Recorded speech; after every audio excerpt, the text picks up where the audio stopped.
Tony. All right, all right. Yes, yes, yes. Good morning, everyone, to this beautiful Saturday. Another beautiful Saturday. We just Another get the best weather here. man. It is tricky, guys. We always get to have a lot of mist in the morning. Mhm. Uh, we just finished doing our bike ride, and tons of mist in the morning. And I have some umbrellas. You I should wish you see, could guys. see. Yeah, like he's got this whole setup to protect the equipment, and I'm amazed There actually. is a lot of moving pieces, guys. Hmm. We are happy to bring you another episode. This is a new series called, Facing Fear Without Losing Faith, and it's great to have you guys. As I mentioned, we are not only on Facebook, but we are on TikTok. Everyone on Right. TikTok, good morning, guys. We have our YouTube. Do not forget to go to Empowered by the Spirit on YouTube to see the films that we're going to present across our presentation today, our talk, our Right. debate on Right. fear. Something that will illustrate. The steps that we will be showing to you. So, all of you that are connected, so we are on TikTok, as I mentioned, Facebook, YouTube, Rumble, and I was gonna ask Twitch. about that. Yeah, the other two. I can never remember. And Twitch. So it's going great, guys. As I mentioned, we're outdoors. There is many aspects that can go wrong. We can get thunderstorm rain in Houston. We're in Houston. We're located in so part of Houston. A hurricane could happen just like any moment. Anything can Any moment. happen, guys. Yeah. So we are blessed that to have you here. We're gonna start with our prayer for this. Lord, guide us and teach us on this beautiful Saturday for the topic about fear that we are about to discuss. And it's great to have this time, this opportunity to have a friend right next to me and have this amazing day to be able to share with you what we have in our hearts. God, open our hearts that we can illuminate and that we can discuss the real aspects and give us wisdom in every word that we say. In Jesus' name we pray. Amen. Okay.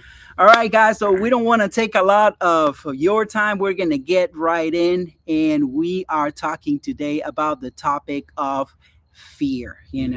One aspect that I would say sometimes we feel fear is controlling us. It's supposed to be just like a feeling that, I believe, Jake, fear, I mean, it comes back from where we used to just live in the Yeah. outdoors and Fear is important, right? Fear yes, kept us alive. I mean, yes, I think it still does. In some yes. cases, I fear the car coming towards this morning on our bike ride. The car started coming, and both of us we Yep. stopped talking immediately. Yep. That there's healthy fear where we move to the other side of the road because we don't want to get run over.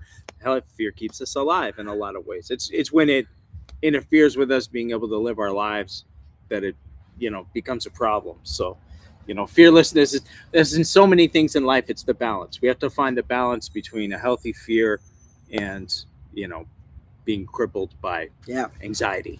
I agree.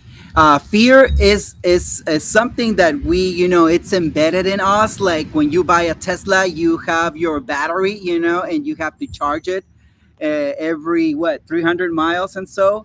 So same thing with fear. It comes in you. It is just depends on you. Just you can't depend on it. It's made for survival for sure.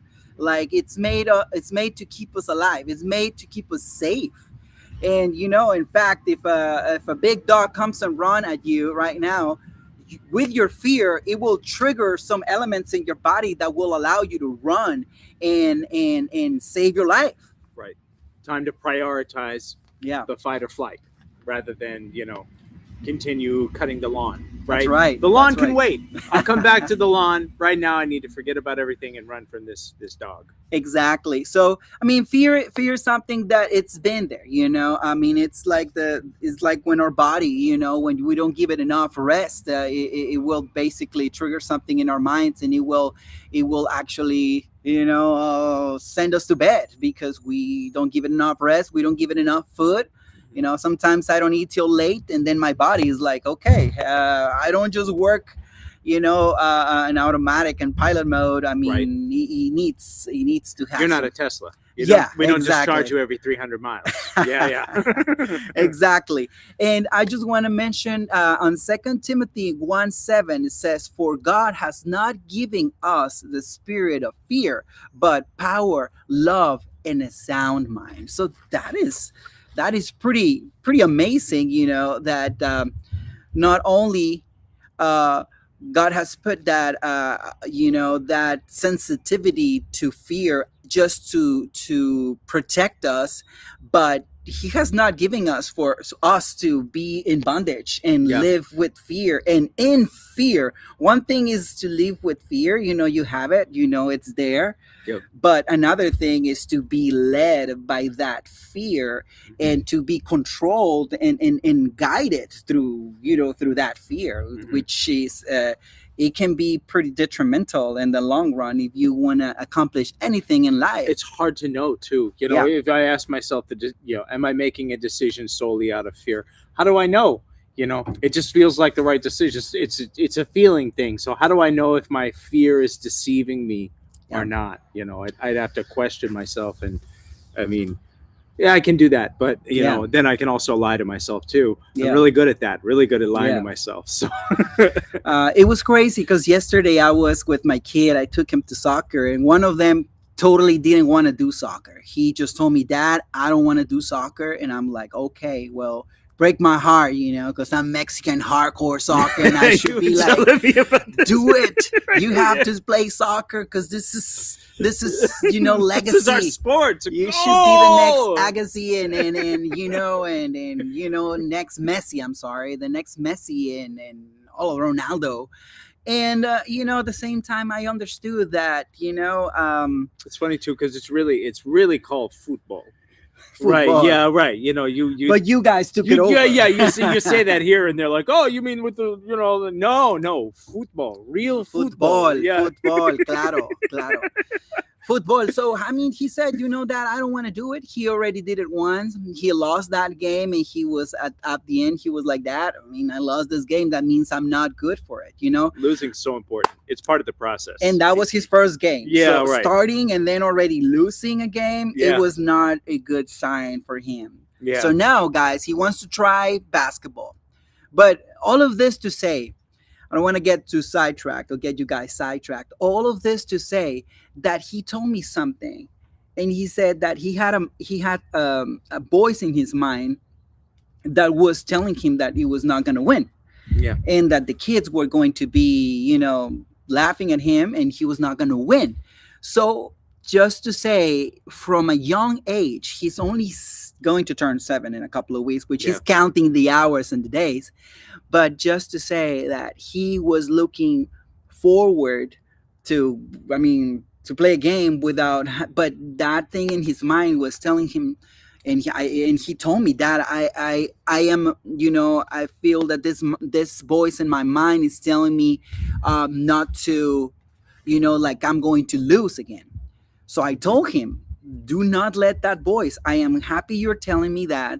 Do not let that voice just take it down, by the name of Jesus. You take it down, say, you don't have control over me.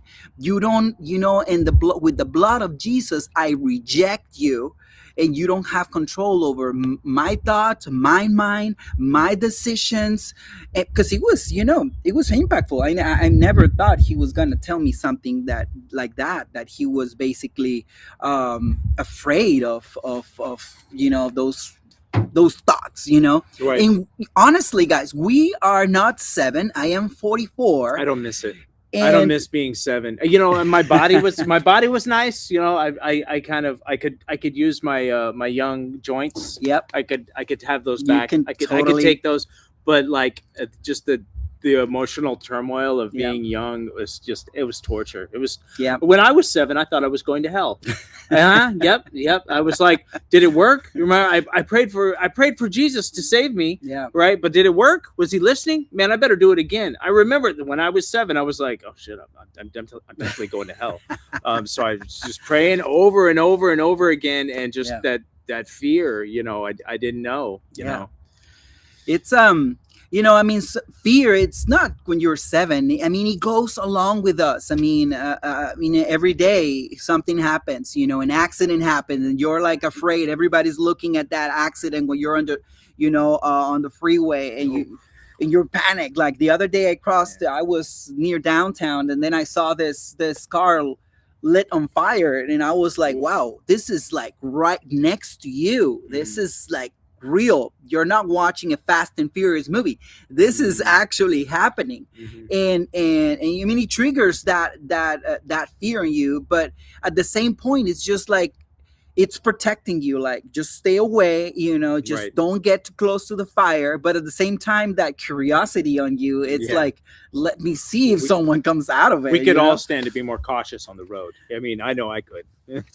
So it's just, fear, it's made, and also sometimes fears, it tells you, fear of not, fear of failing, sometimes people don't try new things because of that fear inside of them.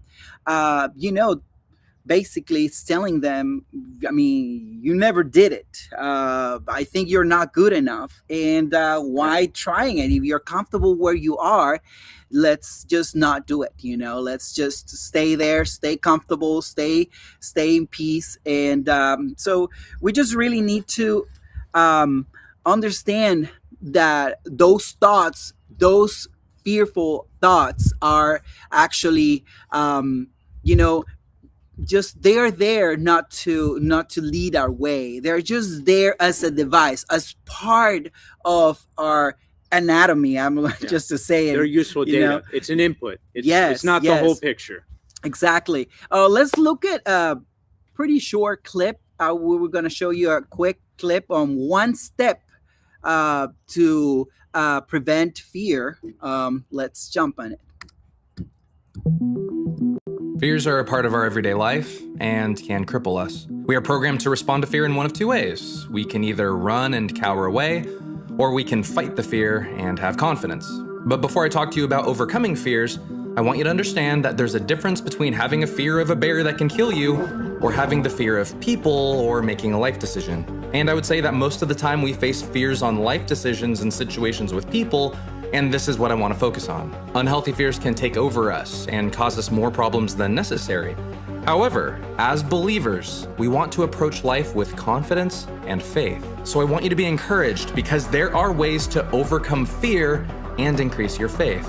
You see, fear not is a very important command in the Bible and is mentioned many times. So know that overcoming fear is an essential thing to develop your faith. So, let me introduce to you the ways to overcome your fears by focusing on God. Step number 1, focus on God's authority. Isaiah chapter 51, verses.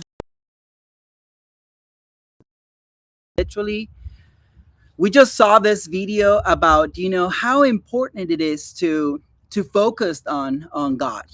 First of all, sometimes we just focus on the big giant fear. I'm not gonna make it, or like, I am not opening this business, I am not even trying a different job because I am comfortable right here. And that fear is just totally make you tremble, totally make you doubtful, totally make you in a way that you're not conditioned to or prepared to do that chore, to do that task. So basically, it's so important to put our eyes on something that is higher. This case, God, put our eyes and set our eyes in Him. Sometimes we have our eyes just set in in people that are around us, which is great, but sometimes with people that are around us are going through other struggles as well that are related to fear. So it is key to understand. What do you think, Jake?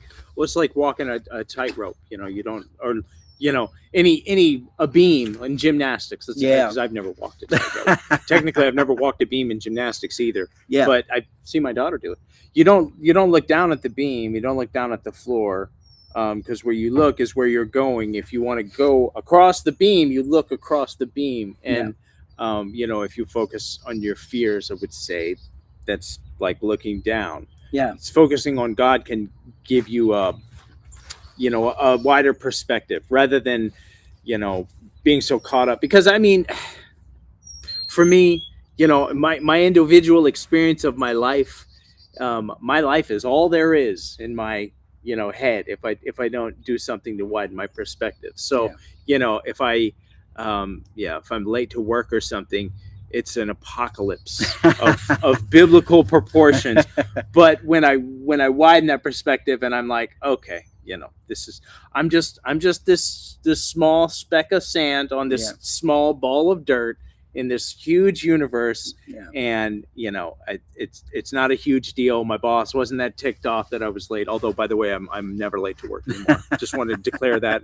Never late to work anymore. I always come early, because honestly I hated the anxiety of rushing. So that's I think that's really the power of it. And I gotta say, if I have a troubled relationship with religion. Yes. God I can buy into, spirituality I can buy into. Yes. But if, like me, you have that troubled relationship with, religion and, the word God, is like, oh, I don't know about that. Yes. Just having something bigger than you to focus on can help. So, rather than focusing on yourself, focus on something, a power greater than yourself. This is not just about me. This is about my family, my community, the whole human race on this little speck of dirt, then my daily problems don't seem so big when I'm like, well, also I'm not, trapped on a cruise boat that can't dock. And you heard about that in recently. Right. Not with the pandemic. It's, I'm not hiding, because I'm the wrong color in a Middle Eastern country, and they're gonna kidnap me or something like that. It's well, you heard what happened, and just a couple of days ago, in Mexico, when Puerto Vallarta, one of those beautiful beaches in Mexico. I've heard it's one of the safest ports too, but this is, it was now. We were getting ready. Well, literally, in our imagination, we were getting ready to go to that beach at some point. At some point nearby, probably this year. But we noticed this commotion about the captured, and not only the capture, but the killing of one of these biggest kingpins in Mexico. And then we saw the commotion in all the different social channels, newspapers, and everyone was talking about, and we saw the fear so immersed of the people in the airport running left and right and going back forward. There's a picture of fear for you. Yes.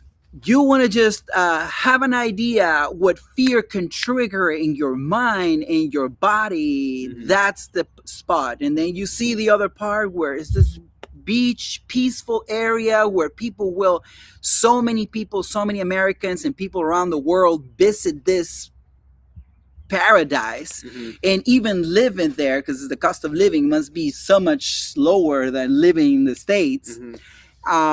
And then you see those cars on fire, the bus on fire, and then people just having, total lockdown. I believe some people were at the mall, and they were literally also, they were advised to stay there. There were some other spots as well. Oh, some people were at the zoo. I'm sure you heard of this news, guys. Yeah. But they My were at the wife zoo. texted me They about it. had to sleep at the zoo. I Woo. mean, you never go to the zoo thinking, I'm going Actually, to take a that nap seems here. fun. that, Yeah, seems, I wonder- that seems adventurous. Depending on the bedding, but Yeah. like how cool to sleep next to the lion enclosure, right? Exactly. I mean, well, am I going to sleep with the bear tonight? Well, Yeah. it's a I mean, real you're bear. not you're not in the cage. You get to sleep next to the birds. It's a nice way to Yeah. put you to sleep, I guess. It's gonna be a maybe. real bear now Yeah. here, and well, the monkeys are right next to it. They could throw me a The banana, mall. I but wouldn't it's want to fine. sleep in the mall. Yeah, I know. The zoo. Not unless it's next to Mattress Firm or some other places that you can lay there and all of that. But I don't think they're gonna let you do that. I'm spoiled. I'm spoiled. I told you me and my wife were going. We're taking a little trip this weekend. Yes. And my first thought was, I'm like, but we won't be near our bed. We'll have to use some other bed. You're That's like, right. Their bed's not going to be as good. I'm so spoiled. We got a good bed, and now I'm just. Anytime I have to sleep anywhere else, I'm like, but where's the support? Where's the? Also, I'm overweight, so I need support. Wow, you need support. All of this to say, but on Joshua 1:9, I agree with you. Some of the aspects sometimes in religion, it puts like a spell on your mind, thinking, I should be afraid of this. I should be afraid of that. Mm-hmm. I shouldn't do this, and I shouldn't do that. And I believe God. Well, that's not always a bad thing. It's like brainwashing, right? Has bad connotations. People are like, oh, that's bad, But we also use brainwashing for good, like remember to be kind to your neighbors. We have these bromides, I think is the word, where do unto others as you would have them do unto you. You say it, you hear it 100 times by the time you're a young adult, and then you say programmed, it, say it 100 times, and you're programmed. Yes, but that's good programming. Yes, so if you're good software. Yeah, right. If you're brainwashed with good stuff, yes, then brainwashing is useful. So, but on the other end, I really like verses. Even with like a complicated relationship with religion. Yes, the verses, I've heard these since I was a young man. Mm-hmm. Be strong and courageous. Joshua Do 1:9. not be afraid. God did not give you a spirit of fear. Yes. And so, because they mean something to me, even if I have this complicated relationship, when I hear those verses or when I use them, they have power for me because they uplift you. They're part of my my upbringing, right? If I was raised on the Quran, then probably those verses would have power for me because they're in my brain. I've been raised on them. So, I think it's really powerful for those it's powerful for. But if it doesn't work for you, find the words that give you power. If it's, there are many ways, guys, to be uplifted and to motivate yourself. When my parents were getting a divorce and I was just 11, it was a turmoil for me. I think the only good aspect there I can take is that I actually rely a lot on books and rely a lot on different sources, because that was the way that it will give me good advices. I didn't have a teacher right next to me. My mom didn't know what to advise. My dad was probably in a different situation. They were trying to figure it out, their game, Mm-hmm. and my brother and I were in this middle thing, this fearful, not an umbrella. It was just a fearful rain coming down. Mm-hmm. And nothing to do, nowhere to go, but just stay there and stay put. So the only option that I had during that time, it was books, it was friends, it was that's what it was, And at some point in my life, I found some people, or I think they were God sent, and they started inviting me to go do some live music and to worship God. And then I noticed that peace while they were playing guitar, because I always loved playing guitar, That's a well, part I've always learning loved how too. The to. worship part of going to church Yeah. is my favorite part. My favorite part. I don't want to miss it. Sometimes we get there late and we're like, man, we missed that part. You know, that's like the beginning, you know. It's like our intro right here. It's like it gives you an idea, the trailer. It gives you an idea of what you're going to watch. I've gotten right in trouble with a couple preachers for being like, no, I'm here for the good part, and they're like, no, the sermon's the good part, and I'm like, no, buddy, Yeah, no, the worship's the good part. You know? But the sermons are good too. I don't know. But there's something about singing in a room with people. I mean, music is also so powerful. You know, they do brain scans, and you know, when you're listening to music, it organizes your brain. It activates things that are usually dormant. And doing that in a room with people too. There's the social aspect, like going and seeing karaoke. By the way, we have to go sing karaoke. Yeah, we have to do it. Wives. Yes, and, yes. I want to do it. I want to do it without the kids one time. You guys come over. We'll do karaoke. You gotta do karaoke. But singing with a group of people, any group activity. It makes you feel a part of something bigger, just like we were talking about earlier. Gives you that bigger perspective of, I'm not alone. It's not just me in this, world dealing with my problems. I'm in a room full of people, and we all have problems that we're dealing with, and we're just giving it out. We're just giving it all. We're putting it at the altar. It's like this incense, guys. That's a powerful concept too. Giving it up, giving it away. We're just giving it away. You have to surrender it. That's the key on fear. You don't have to keep it. It's not like a prize you won because you were, scoring so many points in basketball. It is not. I wanted to keep that trophy when I was in high school. Because I scored points. I loved basketball because on soccer, I was afraid. My friends were so good. I bet they were. That they were bullying me when I was little, and I thought I wasn't good enough. I played a little soccer in Chile one time. Man, just the average layman is just on another level. It's a different level. Woo! Even the guy who was playing the worst was great at soccer. Way up here. It was crazy. I was the last one to get picked, and I was okay because at least they picked me, and I didn't get left behind without even playing. So I was the last one. But so then I turned into basketball. Basketball ended up very well, and it became very trendy. You were good at basketball? I was good at basketball. I loved it. I bounced it very well. Yeah. So as I said, guys, I mean, fear can be a trigger to something better. And it's made to be, as Joshua mentioned it, God didn't tell Joshua, you won't feel fear. He said, be courageous. He never lied to us and saying, you know what, everything is going to be sweet and nice and sugar and spice. But he promised us, you know what, just be courageous.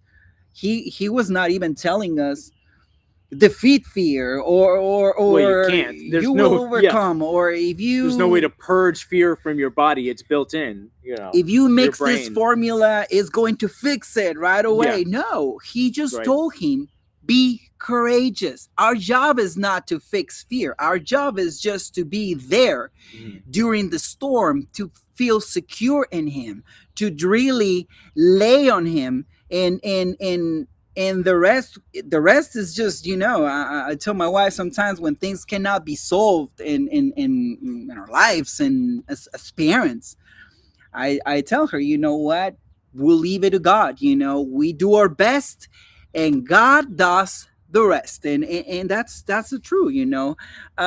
But another aspect is like, what step have you delayed because you're waiting to feel ready? What do you think? I would say definitely career related. I keep getting these signals that my job is not guaranteed. We were talking about this morning, right? And I'm like, well, I should probably go do some interviews, but then I'm tired and my job takes so much out of me. And but that would be the one where I'm like, well, what if the interviews don't go well? Who cares if the interviews don't go well right now? Right now I have a job, so the interviews are just for fun, right? Yeah, but then practice. If I lose the job, then it really does matter if Yeah. the interviews go badly. So that would be something that I would say that I haven't done. Yeah. Work takes up so much of my brain. Yeah, I It mean, does. honestly, it's hard to think about anything else. There's probably a better example I could come up with, but I just went back to work this Our week. pastor said, it's work. My and that's why my they call it entire work. brain is work. It's all I think about. I have Yeah. no life. Well, Yeah. I don't know. I have a life right now. I would say, waiting to feel ready. I have one thing as well. As I mentioned, well, I haven't mentioned it, but it is, also my career. I have a program that is sitting there. It's already paid and everything, and I have to go and catch up.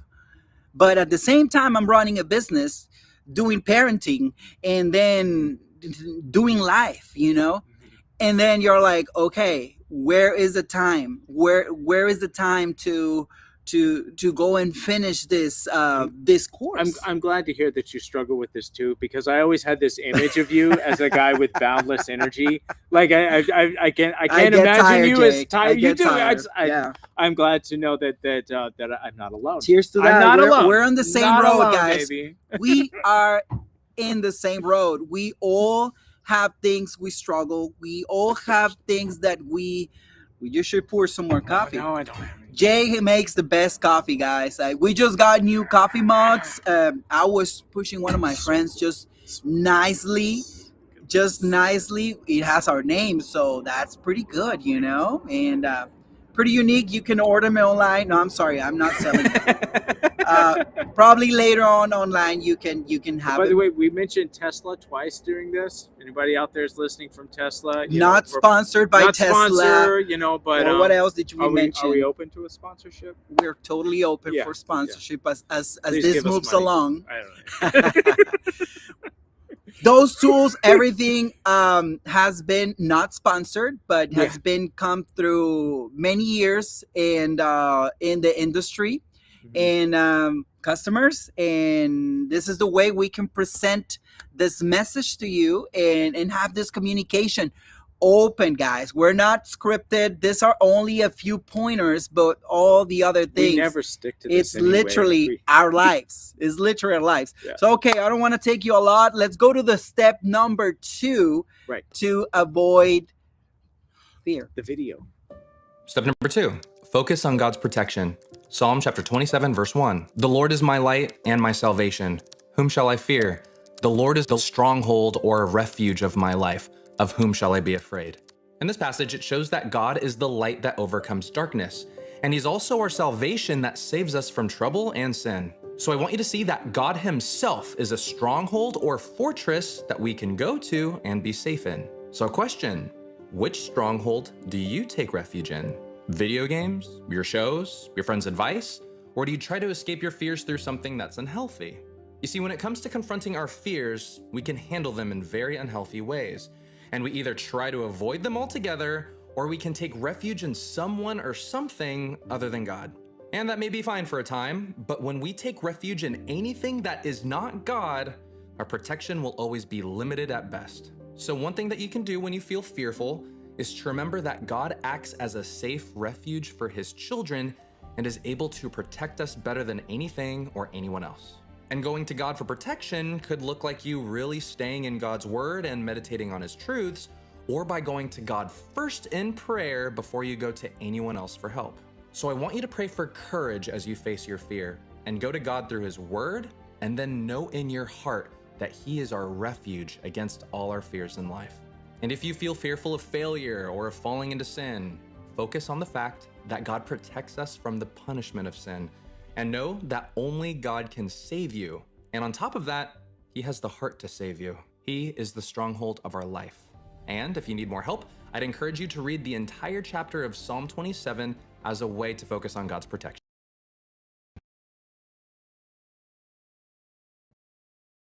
It has to be a good balance. We're just talking about how important it is to Pray for courage. pray for courage. Right. Right. I want to be courageous. There's this song. I want Because to be courageous. there's no way to eliminate the fear. You have to You have to find a way to be comfortable in the fear. You have to move through the fear. I mean, Yeah. when people say living in fear, Yes.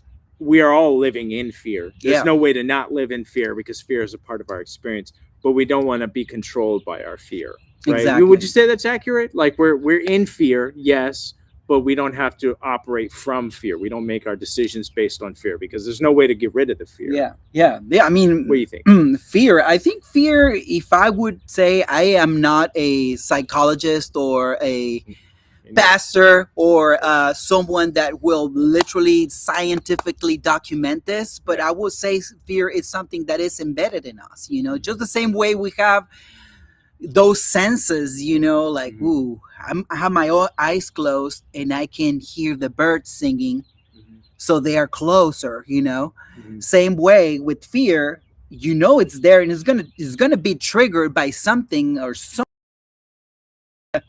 But at the same point, it is in you. It's somewhere. It's not someone else. I mean, it's Mhm. literally something that comes in the package. Right.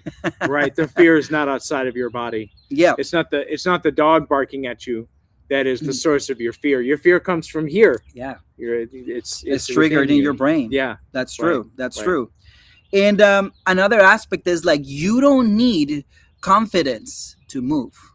You're like, well, if I grab this confidence, if I get this big news and they call me for the job interview, and I will, I'll be ready, and you don't need to feel ready. Another Mhm. aspect, when a lot of people that have businesses or have schools or have career moves and all of that, you don't really need to have that trust to actually take a step. Mhm. A lot of the wealthy in this country and different countries around the world was created during the lack of in the economy. A Right. lot of the downturns in the economy created the most wealthy people during those times. Mhm. Did they have confidence?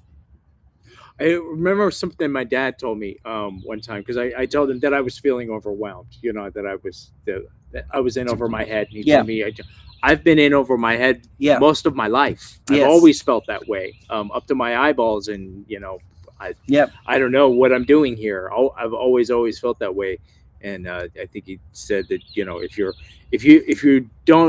if you're not in over your head, you're not doing it right. Because if you wait to feel This like is the right time. yeah, right. Like when you start a job, Perfect. you're not gonna Yeah. when I started driving, I felt in over my head, but I can't wait until I have the confidence Yeah. to drive and deliver. I just have to do the job, and then eventually confidence comes. It took a long Yeah. time. It took a long time. I'm not gonna lie to you. It took at least a year until I was longer than that. I don't know. I still don't feel 100% comfortable, but Yes. the confidence comes after you take the leap. You take the leap a few times. Can I bring it back to riding bikes? Right? When you're learning to ride a bike, you don't wait until you have the confidence to ride the bike. You jump on the bike and go, and you're terrified. And then eventually you're like, hey, I'm not falling. How about that? Finally, And then I'm then you finding ride, my balance. by the time you're, a teenager, you're like, yeah, I have the confidence to ride a bike because I've been doing it for 7-10 years, right? Yeah. Not because I had the confidence first and then I rode the bike. Right? Yeah. And yeah, it's definitely your own point with that. You don't need to have goosebumps and the sun and the moon lining up and Right. creating this line of science Right. to tell The perfect this time. is Perfect doesn't exist. this is my time. I mean, you see it in the movies when the courageous guy comes up right at the end and moves that sword and kills the enemy and Makes for a good he movie. wins the battle. And we all like to see this amazing scene at the end where we get the victory and the guy who we knew it was going to, who we thought it was going to lose, ended up winning that battle, ended up winning that, that girl's heart. Mhm. And it's just, but this is movies, guys. Yeah. In real life, those things happen, not just with I mean, it's just you only need to actually walk, and then you start seeing steps. You're making your way as you move along. You don't feel it. You don't just sense it. You just have to you just need to be courageous. You just need to tell yourself and those voices to shut down in the name of Jesus. You just have to tell those voices, you, whatever you're telling me in my mind, don't have control over me. That depression needs to go. Mhm. That mindset of not going to make it has to go. That mindset of I am not good enough for this needs to leave this way. There is not enough room for all of this. There's not enough room to have, to serve good and evil. There is not enough room. We all need, when New Year comes in, Mhm. and I've heard this, this might be just a tradition or something. You need to wear this type of clothes. You need to wear red. You need to Mhm. clean your Oh drawers yeah. and The have everything. expectations, right? Expectations are key.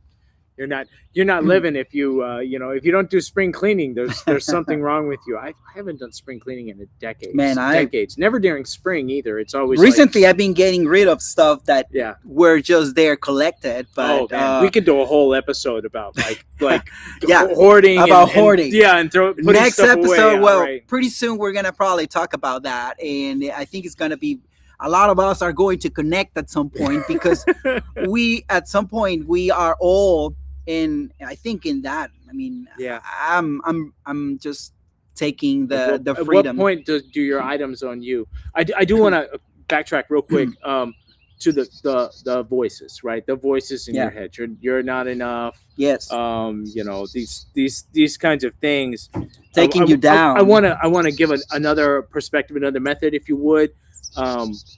Something I learned in the recovery groups and therapy, and also from the Marie Kondo lady. You remember the Japanese lady that like organize your stuff? I believe so. You it doesn't spark joy, so throw it out, right? Yeah. But instead of fighting the voices, conflict, you can thank your voices for their input. Yeah. When my voices tell me, hey, you're not going to make it, I said, well, thank you for sharing, right? Thank you for sharing. That'll be all. Yeah. If hey, nobody likes you. Oh, thank you for sharing. That'll be all. Yeah. I don't have to fight these voices because I can't. You're right. They never. Yeah. I mean, they never quiet. stop. Yeah, even, right. Even when we go to sleep, I dream are. with the voices, right? I've Yeah. had these nightmares where I'm, gosh, so many nightmares. When You're I'm in right, prison. Jake. I don't really do anything illegal Yep. anymore. But so I have all these, and when I wake up, I just, thank you for that fantasy. That will be all. That's it. I have to go to work, whether or not I feel like it. Now I have to go and do what I need to do. Yeah. And move through my life, whether I am terrified or not. Whether you feel like it or not. Thank you for that data. Thank you for that input. Thank you for sharing, and that will be all. So that's my Thank you for visiting, but you're not. Those Right. voices are going to cross our minds. You're right, Jake. Yeah. But you don't have to. You don't have to tell him to come and sleep in your bed with you. Right. You don't have to tell him to just sit down and relax while you're walking in the park, or to. I have trouble with that. I ruminate. Yeah. I'll sit. Yeah. I'll sit and just stew and like, oh yeah, what about that mindset that he was telling me? I'll have 100 different scenarios, and they're all bad. If this bad thing happens, I'm gonna have to do this, and if it doesn't go my way, then I'm gonna have to do that. And before you know it, I've got myself twisted up in so many knots. Yes. It's better to just move through. Yeah. When minimal. I sound carefree when I say this. Minimal planning and just hit it. Just make the best plan you can and just hit it, because the action seems to work a lot better. If I spend a day planning and and don't do any work, it'd be better for me to just do something, and then I can pause and plan later once I see how the work is going. I agree. I agree. Definitely, you don't have to feel the goosebumps as we collected from this. Let's jump into step number 3, guys. For those who are on TikTok, you don't see these. We can describe it to you guys in everything. Jump into YouTube. We have a live going on YouTube, Empowered by the Spirit. I know the links are there in YouTube. They will be. The links will be there, and we're going to be showing those clips on steps on how to overcome fear and live in confidence and faith. You can see it there. If you don't like YouTube, it's fine. You can go to Rumble. You can go to Twitch. You can go to what else? You can go to Facebook as well, and we have it available there. On Facebook is Adrian Silva, and I'm wearing a scarf just in case you want to find that. Anyway, so let's jump into step number 3. Step number 3: focus on God's love.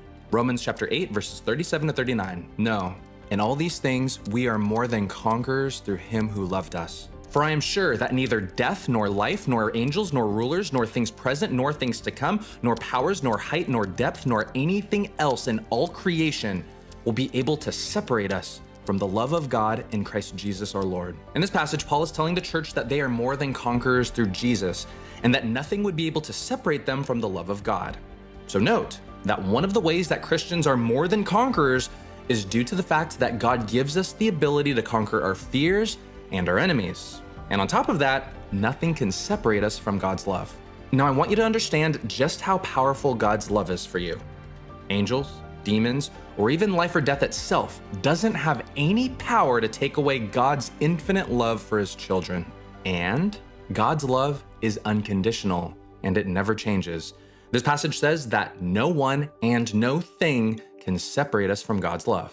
And look at 1 John chapter 4, verse 18, which reads, "There is no fear in love, but perfect love drives out fear, because fear has to do with punishment. The one who fears is not made perfect in love." I want you to notice that God's perfect love will drive out our fear. So practically, we need to focus on the ways that God loves us and shows us love, especially when we're fearful. So for you, one of the best things you can do if you're struggling with fear is to really concentrate on God's love for you. Think of the cross, think of his blood, think of his heart, and think of his sacrifice. Next, think of the future of salvation that he paid for you, and then think of the strength and hope of salvation that's available to you today. Thought out with something else, or at least try and make more space for something else that'll lessen your fear, having that other feeling, like excitement. Wow. Right? There's 2 ways to look at something new, something scary. It can be terrifying, but it can also be exciting. And if your excitement is greater than your terror, then you're on an adventure rather than you're dying. Like, right? For those who like who like food, if you add a little bit of more ingredients, even if it's an ounce of more salt or pepper or anything, I mean, it will throw it out of balance, and it will literally take over on the whole taste of the dish. It will literally take over. Right. Same thing with fear. You cannot let it, you really have to focus on the goal. And our goal here is a little bit of fear, a little sprinkle of salt, makes just enough dish. To keep you alive. If you pour that fear on, you're gonna ruin the dish for sure. Yeah, I mean, I am not good at cooking. I like grilling. I sometimes do some quesadillas for my kiddos. And Memorial Day, my house. There we go. Memorial Day. And we'll see. We'll probably stream from there or something while cooking. For those on TikTok or something. We'll figure it out something. Right. But anyways, it is important to focus on God, and not because of being religious, and not because of being, just the fact that if you go into science, into numbers, into statistics, whatever side you want to see it, focused on that entity and that presence and that power that is beyond our knowledge, beyond our thoughts, because the Bible mentioned, because my ways are not your ways, same way my thoughts are not, not your thoughts. So the same way the heavens are higher than the earth. So with this, we get a transcription or an idea that basically our thoughts are very limited. Our destiny can be around the corner while we are just holding on to our fears, not wanting to let it go. I'm just want to get this cup of coffee. I want to have that cup of coffee, but I don't want to let it go because it's my cup of coffee. When at the end you have a whole jar just waiting for you with the best brood, Jake's brood. But in this case, it's going to be God's brood. So are you wanting to hold on to this cup of coffee that is almost empty? You want to empty yourself and then be poured out with God's spirit and enjoy it, and it is empty. That but is, yeah. For example, just for I drank all the coffee, but yes, Jake imagine loves this coffee, filled- guys. I really do, And he really got do. me hooked into coffee because I literally don't influence. drink coffee. Yeah. My mom got us used to drink coffee once a year, only when it was really cold out there. Really? And Wow. only once a year. Wow. So we didn't have Starbucks or money for Starbucks and anything. So that's great because I don't know if I could do it. we can do Starbucks every day. I gave up a lot of things. You I don't know if I can could pay get- almost a half of a payment of gosh. for a car. Yes. Like that's Yeah, right. that's Right. inheritance money right there. But as I mentioned, our cups need to be empty, so we don't have to fill it. What do you want to put in your cup? Do you want to have it empty? You want to have it all the way to the top with fears, with anxieties, with You have to make room. insecurities, Yeah. with lack of confidence, with sadness. Mhm. All of those are just disguises of fear that it's literally filling up your cup, Yeah. filling out your cup, and we are literally the cup. So we need to be filled out with something greater. It doesn't matter, the way you look at it. You can look at from your perspective. You can fill it out with great thoughts. You can fill it out with good books. You can fill it out with music, with science. But at the end, actually, gotta tell you this. There's so much information online, and we all know that. But there's this Jewish gentleman who's 77. He literally was, he's Jewish, but he used to be, not in the believing, in Jesus and all of that. So Mhm. he got to 77 and he hit the wall in a way that he didn't see any farther. The guy went to the best schools, best music schools, best all the tradition of the Jewish, the community, the elegance and the history, and if you guys are Jewish, There's a rich lot of tradition. respect. Yeah. I think this is our inheritance. Joshua, Jesus, as part of and the cornerstone. So this guy ended up, long story short, he was in a point where Jewish people, in my understanding, they only believe in the Old Testament. They only read the Old Testament, all the rules, all the set, everything that is set in stone. What's the Torah? The Torah is the first 5 books of the Bible, right? Through Deuteronomy. Yes. I think. Okay. Yeah. So It's different. then he started reading. He said, okay, I'm hitting a wall. I am getting all the instructions. I was literally going and relying on music because because my Jewish religion was not filling me. It was just not there. So he got in to meet with some people that they were actually reading the New Testament, and he took a brave step onto jumping and reading a little bit about the New Testament. And he said what he found there was that he actually found himself when he started reading the scriptures where Jesus was talking, where Jesus was actually communicating with the apostles.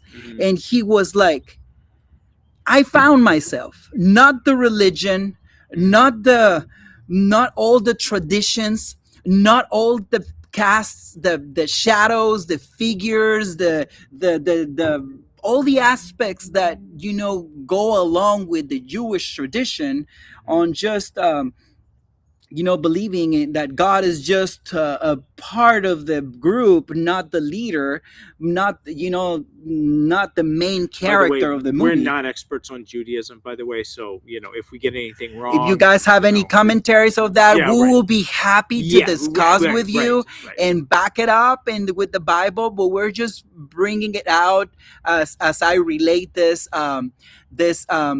gentleman that is 77 years old, and at the end, he found life found sense, and he found that those teachings of Jesus were filling that gap, that emptiness that he had inside of him, that couldn't be filled with all the traditions, with all the generational aspects that we're covering in the Judaism. And just if you want to know a book, you need to read through the pages. You need to go deeper in understanding that it all lines up. And there is so many people in science that were not believers, and as they go, and it's just tested that all the aspects that were there were actually connected to make them understand that they all line up. They all bring harmony at the end, on knowing that Jesus is the main character. Jesus is the one that brings that revelation, the one that connects the dots, the one that actually connects. This is where the rubber hits the road. So it is important. And let's go to step number 4 as I check something on TikTok, and then we'll get back with you guys. Step number 4, focus on God's holiness. 1 Peter chapter 1, verses 14 to 16. As obedient children, do not be conformed to the passions of your former ignorance, but as he who called you is holy, you also be holy in all your conduct, since it is written, you shall be holy, for I am holy. In this passage, Peter is talking to believers and is telling them not to be led by their lusts like they were in the past, but to instead be holy as God is holy. And something that I find to be true is that taking steps to be holy and setting yourself apart from the world is helpful in building the strength to conquer our fears. An example of this is found in Daniel chapter 6. And in this passage, high officials decree a law forcing the citizens of Medo-Persia to pray and to worship the leader Darius. And by obeying this law, Daniel would be compromising his faith in God, and the punishment for disobeying this law would be capital punishment by being thrown to the lions. And what Daniel does in response to that decree is fearless. And he goes to his room with open windows and gets down on his knees 3 times that day, and he prays and gives thanks before God. So Daniel here does not compromise and has no fear of what the law stated. You see, Daniel was a person that practiced holiness daily, and I want you to notice that because of his focus on being holy and set apart, that he was able to overcome the fear of even death. So after word got out that Daniel prayed to God, which he wasn't legally supposed to do, he got thrown into the lion's den. And King Darius was freaking out because he loved Daniel and he didn't want him to be eaten. So as soon as it was morning, he rushed to Daniel and cried, "Daniel, are you okay? Did your God deliver you?" And Daniel responds to the king and says, "O king, live forever. My God sent his angel and shut the lions' mouths, and they have not harmed me because I was found blameless before him." And then King Darius brought him out of the lion's den. So I want you to notice that because of Daniel's practice of holiness and dedication to trust God no matter what, he was able to conquer a situation that should have caused incredible fear.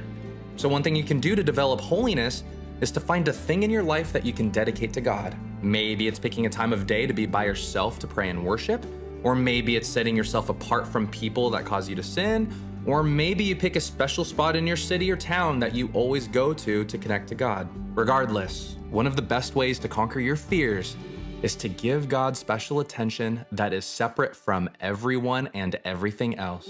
Because by doing so, God will impart to you a special strength that is capable of overcoming the greatest of challenges. I like how it talked about giving thanks. Yeah. You know, gratitude is an overused word right now. Like, it's trending, right? So everybody's like, gratitude, gratitude, gratitude. Yeah. But it is important to be thankful, be grateful for what you have, because it gets your focus in the right place. Yeah. You know, we naturally, if we don't, intentionally force ourselves to be grateful, we naturally default to, what do I not have? Mm-hmm. What does someone else have that I want? How am I falling short? This is how our brains work. And that also kept us alive too. It was hard to survive like 10,000 years ago. Yeah. You didn't survive by being content. So contentment, let's say it was eliminated from the gene pool, right? Because it wasn't a good survival skill. But focusing on that gratitude can get, at least for me, can get that, just a few things. I'll make a gratitude list. I usually do 6 items, right? I just do 6 items. They don't have to be big. I don't have to expound on them. 6 sentences. Some things I'm grateful for. Did I send them to you? I used to send them to you. Yes. Yeah, I missed those texts though. Yeah, right. I'm sorry. He hasn't sent it to me yet. I don't do it as often, but But it I used to do it every day. It made me think a lot. I was like, man, I should be thankful for this, and that as well. It was kind of early in my recovery. I just quit the stuff, and I was losing my mind. I will tell you, if you're dependent on a substance and you quit it, you will lose your mind briefly. No, that's just part of the process. But that focus on gratitude can displace. In that time of my life, it was displacing cravings. It can displace the worry. It can displace the feeling like you're not enough, the fear, because something's going to be in this cup, right? Not in this cup, because this cup is empty. He finishes so already, already. Did I tell you can tell he likes coffee. Did I tell you I'm a recovering addict? But something's going to be. You got to tell him just briefly. Yeah, in your mind. Jake will tell you just briefly. I really value him a lot because of what he's gone through and what he has become, and we all have our struggles. It's still always embracing new challenges, new mindset, and man, it must be hard.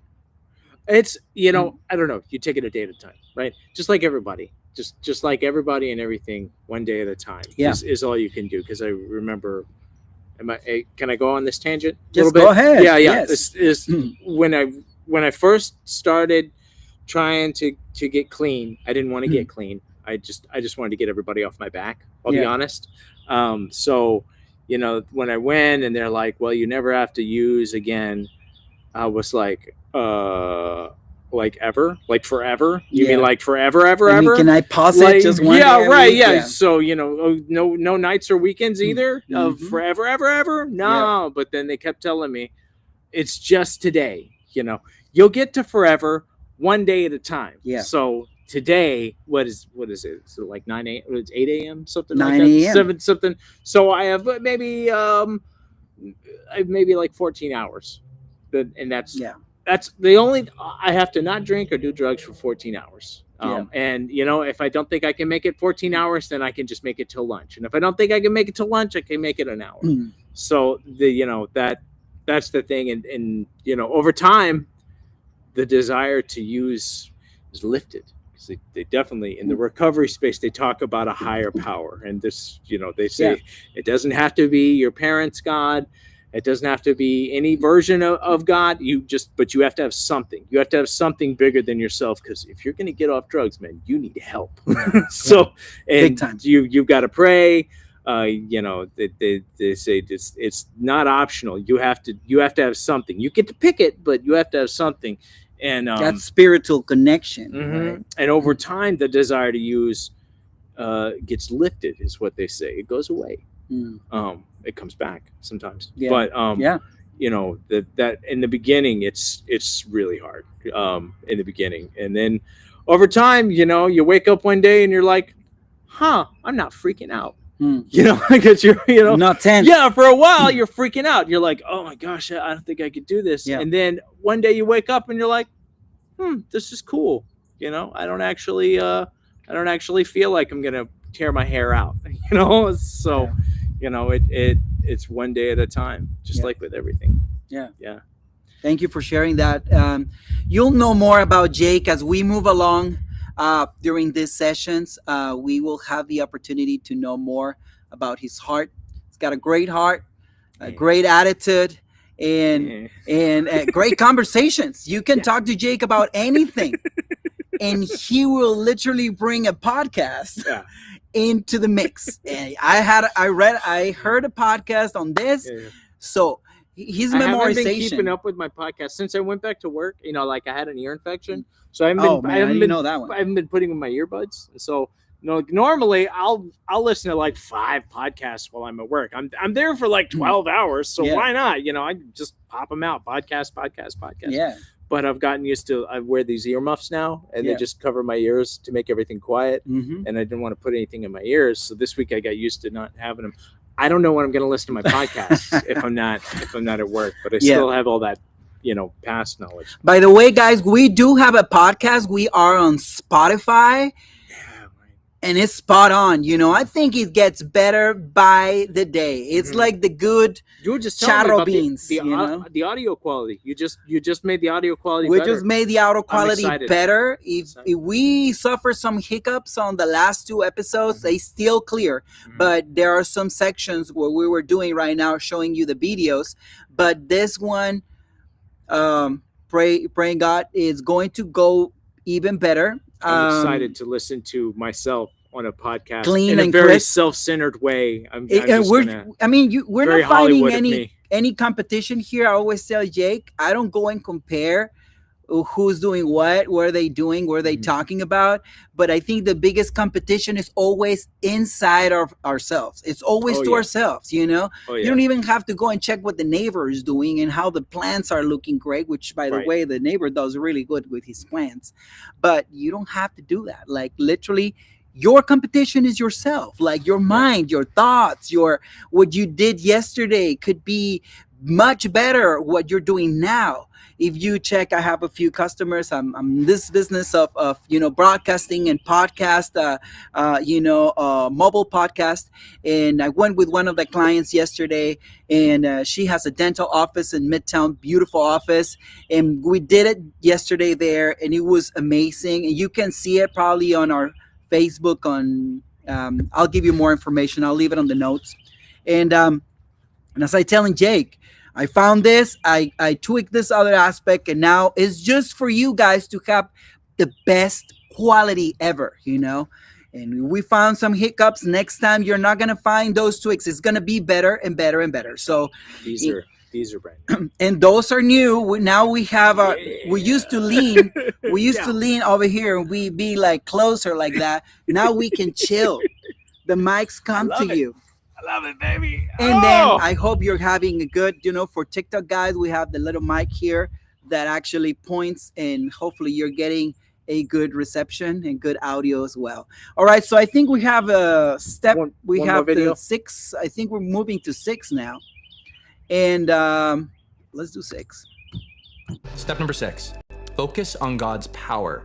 Numbers chapter 13, verses 30 to 33. But Caleb quieted the people before Moses and said, "Let us go up at once and occupy it, for we are well able to overcome it." Then the men who had gone up with him said, "We are not able to go up against the people, for they are stronger than we are." In this passage, the children of Israel were arriving to the promised land after leaving Egypt and fleeing Pharaoh. And right before they get to the promised land, Moses sent 12 spies, one from each of the 12 tribes of Israel, to do some reconnaissance and find out more about the land that they're going into. And when the spies arrive, they see that the land and its food were great, but there were giants occupying the land, and they looked like fighters. and 10 of the 12 spies let their fear get the best of them, and they focused on their size and power and believed that they were small and weak in comparison to them. And as a result, they lost focus of God's power and the ability to overcome their enemies, and then those 10 spies spread their fear to the rest of the camp of Israel. However, 2 of the 12 spies believed that with God on their side, they were able to take on those giants. And the names of those 2 spies were Joshua and Caleb. And I want you to look at Caleb's attitude in facing the giants that were occupying the promised land. He said, "Let us go up at once and occupy it, for we are well able to overcome it." But despite their courage, the Israelites didn't believe in them and were even about to stone Caleb and Joshua for their courage. But before they got the chance to, God intervened, protected Joshua and Caleb, and then gave Israel the consequence of wandering in the wilderness for 40 years for their unwillingness to conquer the promised land. Now I want you to look closely at Numbers chapter 13, verse 33. "And there we saw the Nephilim, the sons of Anak, who come from the Nephilim, and we seemed to ourselves like grasshoppers, and so we seemed to them." So what I want you to pay attention to is that the Israelites' attitude and attention to their own weakness resulted in them wandering in the desert for 40 years after they gave into their fear. And fast forward 45 years, Caleb, being 85 years old, still has the fire and drive to conquer the land that God has given to his people. And we hear his courage in Joshua chapter 14, verses 11 and 12, when he says, "I am still as strong today as I was in the day that Moses sent me. My strength now is as my strength was then, for war and for going and coming. So now give me this hill country of which the Lord spoke on that day, for you heard on that day how the Anakim were there with great fortified cities. It may be that the Lord will be with me, and I shall drive them out just as the Lord said." So notice the comparison between courageous Caleb and the fearful Israelites. Caleb focused on God's power that resulted in the confidence to face the giants, and Israel focused on their own weakness, which resulted in wasted time, energy, and led to distance in their relationship with God. So for you, if you're fearful, you need to pay attention to what you're focusing on. Are you like Caleb, or are you like the Israelites? You see, we'll always have giants and challenges in our life. Sometimes it's a decision we need to make, sometimes it's conversations we need to have, or sometimes it's an area of doubt that we need to address. So as you look at those difficulties in your life, you need to be like Caleb and focus on the God who offers you his strength. So as tough as it might be to face a giant in your life, do everything in your power not to focus on your weakness, but to instead face the fear and then focus on God's power that's available to you. Because fearing God and looking to him for help produces confidence, and fearing others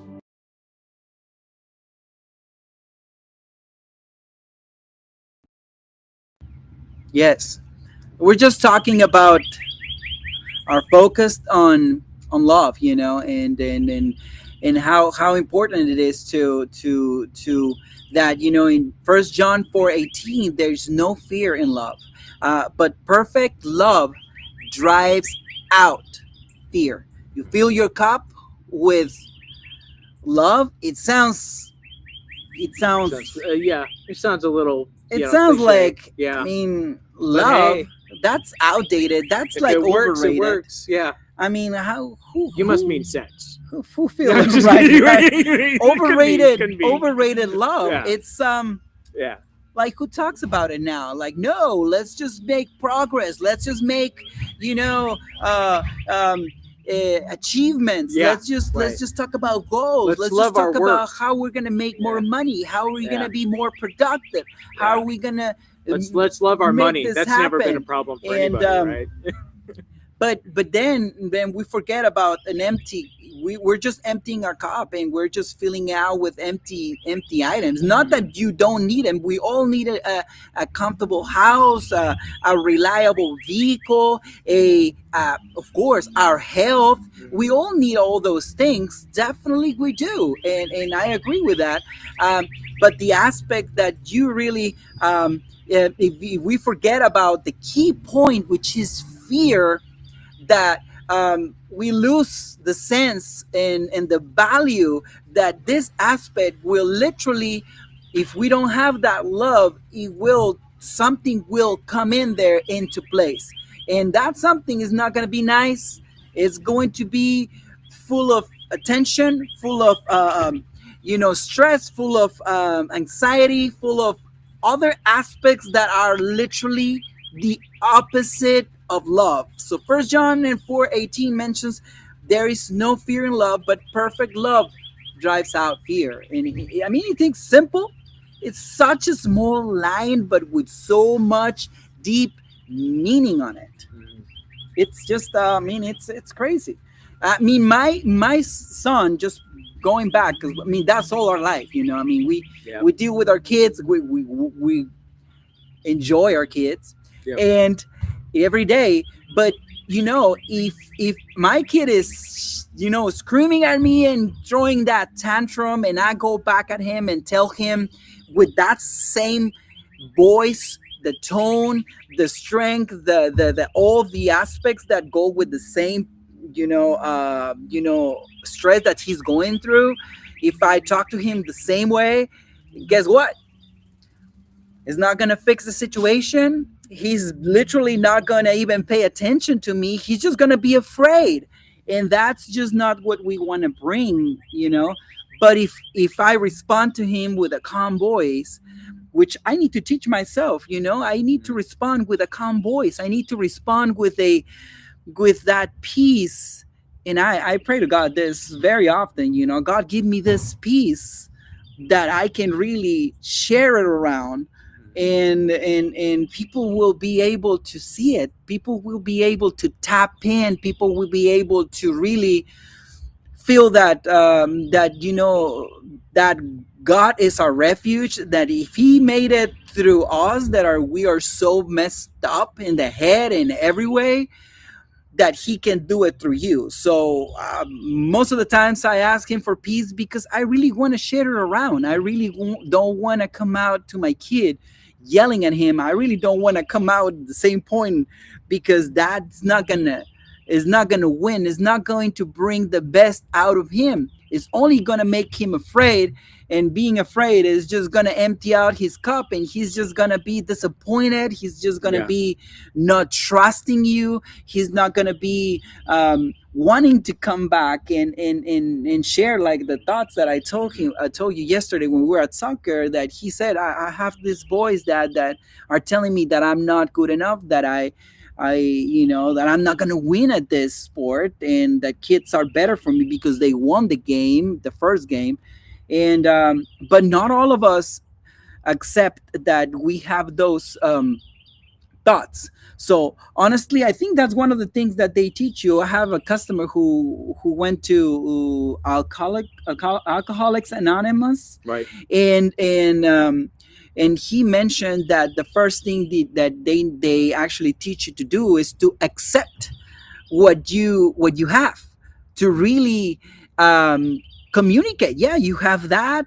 You have this anxiety. You have this, that you want to come back and do it again and drink that again. It's in the intro. You introduce yourself as an alcoholic. Yeah, like, I am Jake, Adrian. I am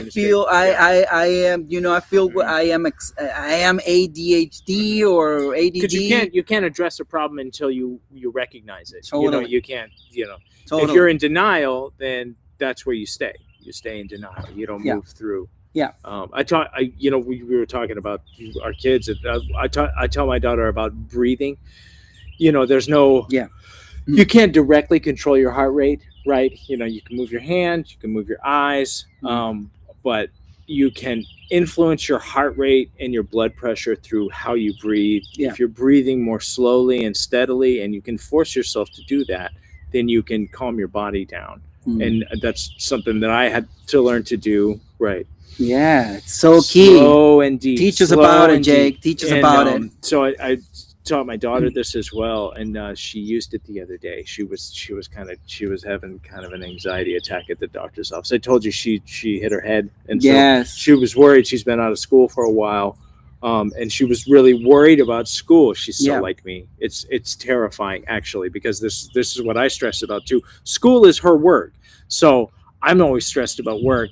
And now And she's stressed about school. Yeah, she's like, So oh, well, responsible. if I don't, if I'm not at school, I want, get the grades, and I can't do the testing, and I won't move on to the next grade, and and all of this. And she's like, my mom and dad are going to be mad at me, and both of us are like, no, we're not. You have a mild concussion, and you're out of school for a reason. The doctor gave you we're not going to be mad at you. No. Yeah. So she was doing her breathing at the doctor's office, and then she got distracted. The doctor started asking her questions. She forgot to breathe, and she kind of had a little panic attack. But the breathing is something that's so important, and I've been teaching her since she was young because she's high energy. You know my daughter. I know yeah, her baby. Perfectly well. Yeah, I wish I can have that energy. Yeah, I wish I could. And I think I have energy. My wife tells me you never stop. But when you see his daughter, man, I need to get on a whole tap into level. that source. But when you need to be calm, especially when you're dealing with fear or anxiety, you can regulate your heart rate, your blood pressure, your brain chemistry by breathing slow and deep. And then the opposite, that is your fight or flight response. And you won't notice. If a dog starts barking at you, you won't notice that you're breathing shallow and fast. Because all that you're thinking about is running away from the dog. But this is your body's automatic response. You don't just have to accept your body's automatic response. You can regulate your breathing, and through that you can have some influence on the rest of your body. This has been helpful for me when I'm dealing with fear and anxiety and anger, which is usually a mask for fear and anxiety. It's just a cover. I just cover over the fear and anxiety with anger, because anger's, as we discussed this before, anger is a more socially acceptable expression of feeling for men.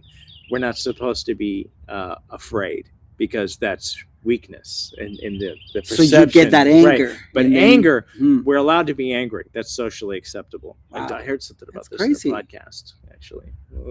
Anger, anger taking over. Let's go to our last step, guys. We're getting ready to wrap up. Thank you so much for tuning in. Thank you for taking a few minutes of your time and just being here with us, listening to our craziness.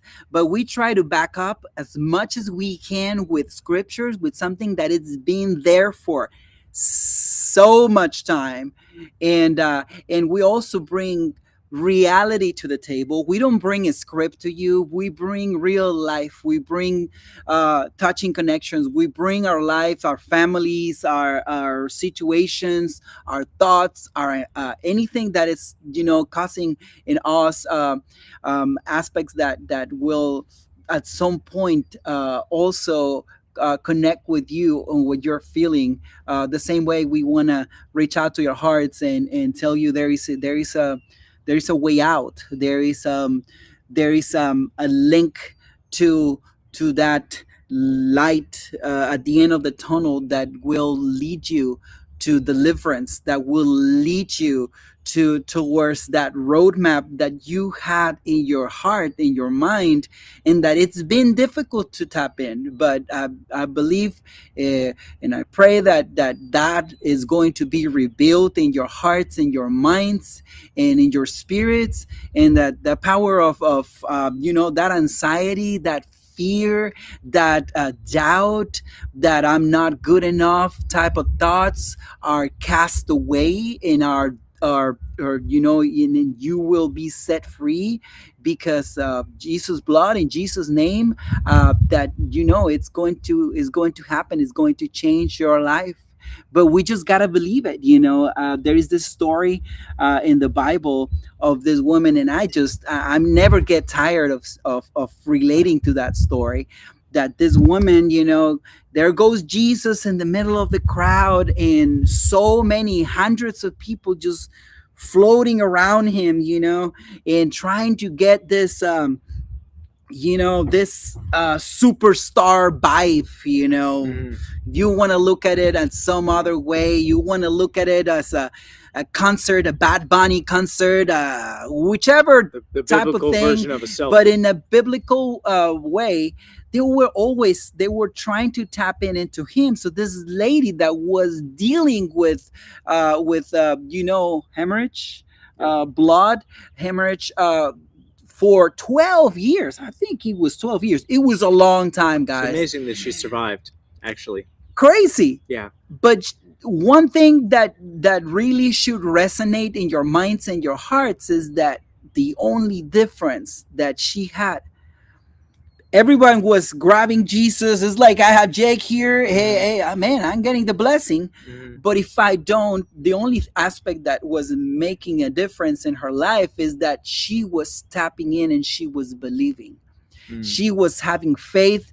Faith was connecting with that belief, and that turned into a miracle. So I believe any thoughts you have right now, you can have the best prayer. You Mhm. can have the best thoughts, read the best and amazing books, motivational, like I did when my parents got divorced, and I went in there and dig in there.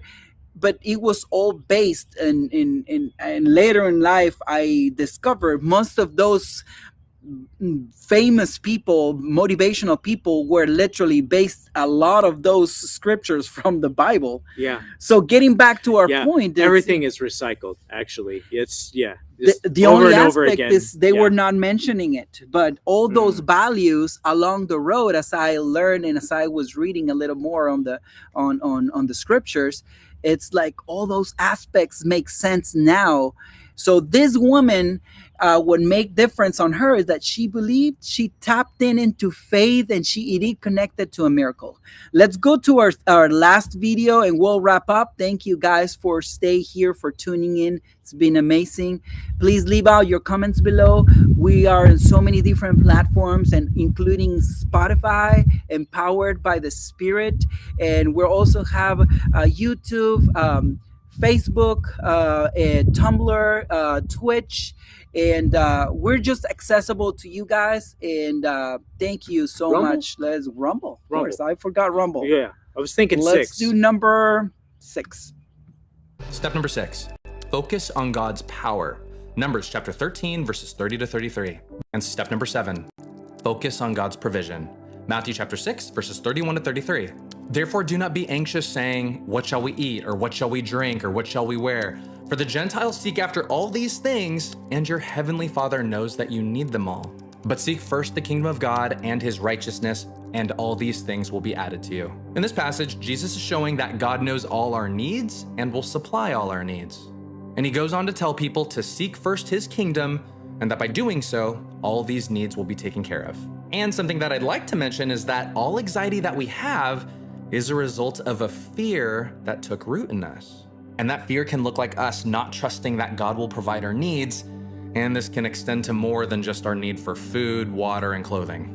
It can also include our need to be loved. So if fear starts taking a hold of your life, you need to find its root and then trust in the fact that God not only knows your needs, but also has the heart to meet them. I mean, God is God, and he's not ignorant of the fact that we're people and have basic needs. And note how it says in the passage to seek first the kingdom of God and his righteousness, and that afterwards it says that all these needs will be added to you.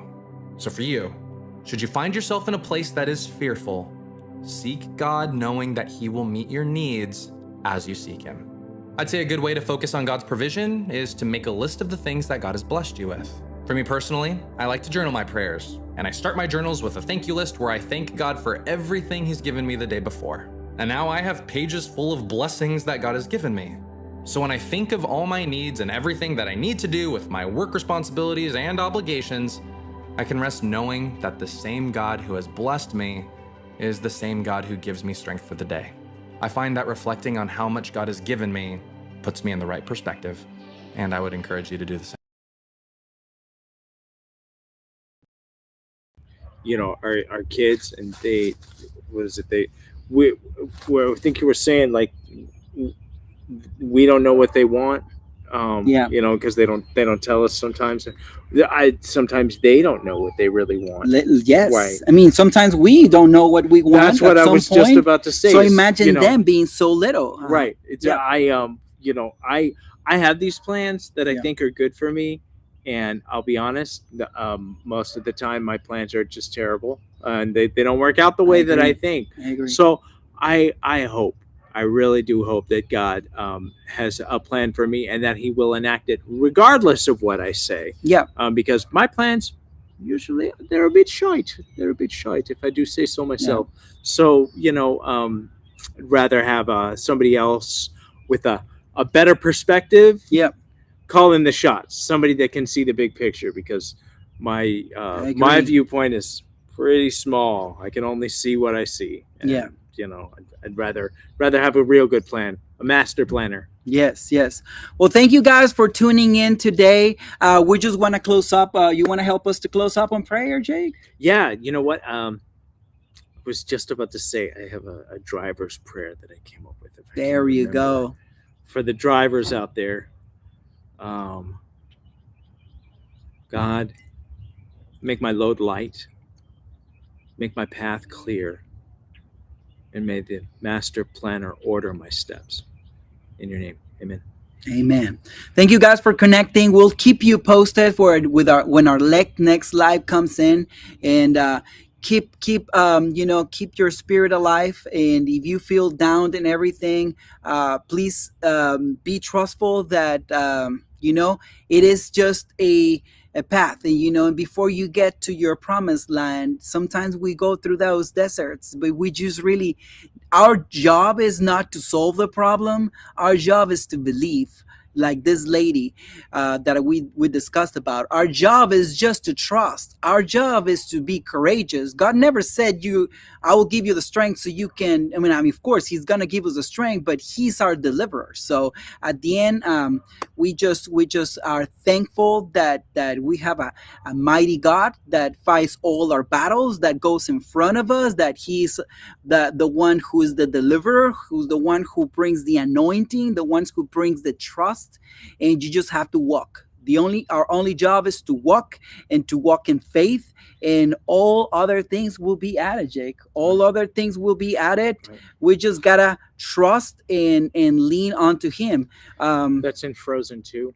Disney movies are good for these gyms sometimes, but there's this whole bit where Princess Anna is like, just do the next right thing. Just Yeah. do the next right thing. And that's all that any of us can do. Do the next right thing and hope for the best. Yeah. And usually that's what gets us through. Yeah. Yeah. Thank you, Jake. Thank you for this time. Thank you, Thank you for everything, for this amazing My pleasure. conversation. This is so much fun. Honestly, if nobody was watching, I think we should still do We it. should just still do it. Yeah. Thank you. That's a It's a good good friend feeling, over there. yeah. Okay, guys. So thank you. We'll see you around. Have an amazing weekend. Okay. And don't forget to like us, follow us, share this. This means a lot for the ministry, for our hearts to just keep pouring out, and just giving us this, this opportunity, and just giving it all to God, and sharing it with you as it is, as raw as could be, as organic as could be. Be blessed, and have a great rest of your weekend. We'll see you around.